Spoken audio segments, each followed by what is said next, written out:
আসসালামু আলাইকুম। প্রিয় দর্শক, খবরটি যদিও দু একদিনের পুরানো, আপনারা অনেকেই জেনেছেন। তারপরও সঙ্গত কারণে এই বিষয়টি নিয়ে আবার আলোচনার প্রয়োজন বলে মনে করছি। বিষয়টি হচ্ছে যে সাবেক প্রধানমন্ত্রী শেখ হাসিনার ভাগ্নি টিউলিপ সিদ্দিকীর বিরুদ্ধে দুদক যে মামলাটি দায়ের করেছে আদালতে, তার রায় দেওয়া হতে যাচ্ছে 1 ডিসেম্বর। এবং সেই মামলাকে কেন্দ্র করে দুদকের অভিযোগের বিরুদ্ধে টিউলিপ সিদ্দিকীর পক্ষে ব্রিটেনের যে 6 প্রখ্যাত আইনজীবী একটি চিঠি দিয়েছেন লন্ডনে বাংলাদেশ হাই কমিশনার বরাবর। তাতে আমাদের এটি ধরে নেওয়ার কোনো কারণ নেই যে এটি কেবলই মাত্র একটি প্রতিবাদ, কেবলই মাত্র একটি চিঠি বা একটা স্টেটমেন্ট, এটি মনে করার কোনো কারণ নেই। এই বিষয়টি অনেক দূর যেতে পারে এবং তাতে করে বর্তমান অন্তর্বর্তী সরকার বা সরকার প্রধান বা দুদকের উপরে বেশ মারাত্মক একটা প্রভাব পড়তে পারে। সেটি কী ধরনের আমি পরে বলছি। এবং এটি যে প্রভাব যথেষ্ট পড়বে তা নির্ভর করছে টিউলিপ সিদ্দিকী কত দূর যাবেন, তার পরবর্তী পদক্ষেপগুলো কি হবে। টিউলিপ সিদ্দিকী যে অনেক দূর যাবেন তারও একটা ধারণা আমরা পাই। কারা এই চিঠিতে স্বাক্ষর করেছেন, কারা তার জন্য লড়তে প্রস্তুত, তাদের সম্বন্ধে একটু ধারণা নিতে পারলেই মোটামুটি আমরা সহজেই বুঝতে পারি। চিঠিতে স্বাক্ষর করেছেন কারা, কাদের পক্ষ থেকে চিঠি দেওয়া হয়েছে। এই চিঠিতে স্বাক্ষর করেছেন ডমিনিক গ্রিভ, কেসি।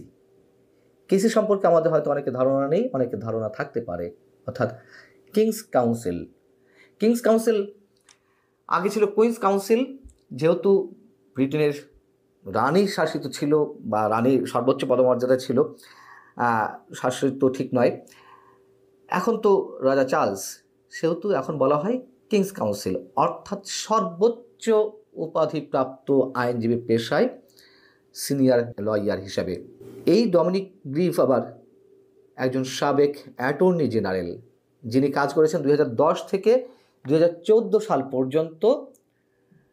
এবং ডেভিড ক্যামেরন, আপনারা বুঝতেই পারছেন, কনজারভেটিভ পার্টি যিনি প্রধানমন্ত্রী ছিলেন সেই সময়, তার সরকারের সময়। আরেকজন রয়েছেন রবার্ট বাকল্যান্ড, তিনিও কেসি এবং যথারীতি তিনিও একজন সাবেক অ্যাটর্নি জেনারেল। রয়েছেন ডেভিড গক, কনজারভেটিভ পার্টির সাবেক বিচারমন্ত্রী, জাস্টিস সেক্রেটারি। আমাদের মনে রাখা দরকার যে টিউলিপ সিদ্দিকী লেবার পার্টির সংসদ সদস্য এই মুহূর্তে। যখন তিনি পদত্যাগ করলেন তার আগে কোন পদে ছিলেন, কোত্থেকে পদত্যাগ করলেন, তিনি ব্রিটেনের অর্থ মন্ত্রণালয়ের সিটি মিনিস্টার ছিলেন। কিন্তু তার পক্ষে আছেন কারা, তার নিজ দলের লোকেরা আছেন বটেই, একই সঙ্গে বিরোধী দল কনজারভেটিভ পার্টির অনুগত বা এই সময়ে কাজ করা বাঘা বাঘা আইনবিদ, এমনকি সাবেক বিচারমন্ত্রীও রয়েছেন। চেরি ব্লেয়ার, তিনিও কেসি, নামটা শুনেই বুঝতে পারছেন যে লেবার দলের সাবেক প্রধানমন্ত্রী টনি ব্লেয়ারের স্ত্রী। রয়েছেন প্রফেসর ফিলিপ স্যান্ডস, তিনিও কেসি, কিংস কাউন্সিল। এবং জিওফ্রি রবার্টসন একইভাবে তিনিও কেসি। অতএব আমাদেরকে এটুকু সহজেই ধরে নিতে হবে যে টিউলিপ সিদ্দিকী যখন নেমেছেন বেশ আটঘাট বেঁধেই নেমেছেন। এখন বিষয় হচ্ছে যে কী ধরনের প্রভাব পড়তে পারে বর্তমান সরকার প্রধান কিংবা দুদকের উপরে। যেহেতু এ ধরনের প্রখ্যাত সব আইনজীবী টিউলিপ সিদ্দিকীর পক্ষে লড়ার জন্য প্রস্তুত, সেই জায়গা থেকে টিউলিপ সিদ্দিকী যদি মানহানির কোনো মামলা ঠুকে দেন এবং সেখানে টিউলিপ সিদ্দিকীর জয়লাভ হয়, সেক্ষেত্রে বড় অঙ্কের টাকা ক্ষতিপূরণ হিসেবে গোনা লাগতে পারে ডক্টর মোহাম্মদ ইউনূসের জন্য। বড় ধরনের ক্ষতিপূরণ দেওয়া লাগতে পারে দুদককেও, দুর্নীতি দমন কমিশনকেও। এবং আরও সবচেয়ে বড় যে প্রভাবটি পড়তে পারে, যেই অভিযোগগুলো রয়েছে সাবেক প্রধানমন্ত্রী শেখ হাসিনার বিরুদ্ধে বা টিউলিপ সিদ্দিকীর খালার বিরুদ্ধে, সেই মামলাগুলো যথেষ্ট প্রশ্নের সম্মুখীন হতে পারে আন্তর্জাতিক পরিমণ্ডলে। যেহেতু শেখ হাসিনার ফাঁসির রায় ঘোষিত হয়েছে বিচারে, আবার 21 বছরের কারাদণ্ড আমরা শুনলাম বৃহস্পতিবার প্লট দুর্নীতি মামলায়। এইগুলো নিয়ে এরই মধ্যে প্রশ্ন উত্থাপিত হয়েছে আন্তর্জাতিক পরিমণ্ডলে, বিভিন্ন মানবাধিকার সংগঠন এমনকি জাতিসংঘের পক্ষ থেকেও নানান ধরনের প্রশ্ন উত্থাপিত হয়েছে। সেই সব জায়গা থেকে এটি আরও বেশি এস্টাবলিশড হওয়ার সম্ভাবনা রয়েছে যে শেখ হাসিনার বিরুদ্ধে যে মামলাগুলো, টিউলিপ সিদ্দিকীর বিরুদ্ধে মামলা সহ এর সবই বাংলাদেশে এগুলো পরিচালিত হচ্ছে অনেক বড় বেশি প্রতিহিংসার জায়গা থেকে। এবং সবচেয়ে গুরুত্বপূর্ণ যেই বিষয়টি টিউলিপ সিদ্দিকীর পক্ষে যুক্তি হিসেবে উপস্থাপন করা হয়েছে এই চিঠিতে, তা হচ্ছে তিনি তো পলাতক নন, তিনি ব্রিটেনের নাগরিক, ব্রিটেনে তার জন্ম, ব্রিটেনে তিনি রাজনীতি করছেন, ব্রিটেনের বর্তমান সংসদ সদস্য, ব্রিটেনের সরকারের মন্ত্রী পরিষদেও তিনি ছিলেন। এখানে যে কথাটি বলা হচ্ছে তা হচ্ছে এরকম যে মিসেস সিদ্দিকীর বিরুদ্ধে যে অভিযোগ দায়ের করা হয়েছে সে অভিযোগ এবং প্রমাণের সাথে সম্পর্কিত কোনো তথ্য উপস্থাপন করা হয়নি, বরং মিডিয়া রিপোর্ট থেকে দেখা যাচ্ছে যে যদিও তিনি যুক্তরাজ্যে জন্মগ্রহণ করেছিলেন এবং তার প্রাপ্তবয়স্ক জীবন এখানেই কাটিয়েছেন, তবুও তার সাথে এমন আচরণ করা হচ্ছে যেন তিনি একজন বাংলাদেশি নাগরিক এবং বাংলাদেশে বসবাস করছেন। এই যে বক্তব্যগুলো, তার মধ্যে আলাদা একটা টোন আমরা লক্ষ্য করতে পারি। বাংলাদেশ সরকার ধরে নিয়েছে যে টিউলিপ সিদ্দিকী বাংলাদেশের নাগরিক, কিন্তু ব্রিটেন সেটি কোনোভাবেই সেই দৃষ্টিতে দেখছে না। তারা মনে করছে তাদের সরকারের সাবেক একজন মন্ত্রী বা বর্তমান সংসদ সদস্যের বিরুদ্ধে বাংলাদেশের প্রতিহিংসার জায়গা থেকে বাংলাদেশের বর্তমান অন্তর্বর্তী সরকার এই মামলাগুলো পরিচালনা করছে বা অভিযোগগুলো দায়ের করেছে। এখানে বলা হচ্ছে যে তার সাথে এমন আচরণ করা হচ্ছে যেন তিনি একজন বাংলাদেশি নাগরিক এবং বাংলাদেশে বসবাস করছেন, এবং খুব অদ্ভুত যুক্তি, মানে অদ্ভুত ঠিক নয়, খুব জোরালো যুক্তি তুলে ধরা হয়েছে।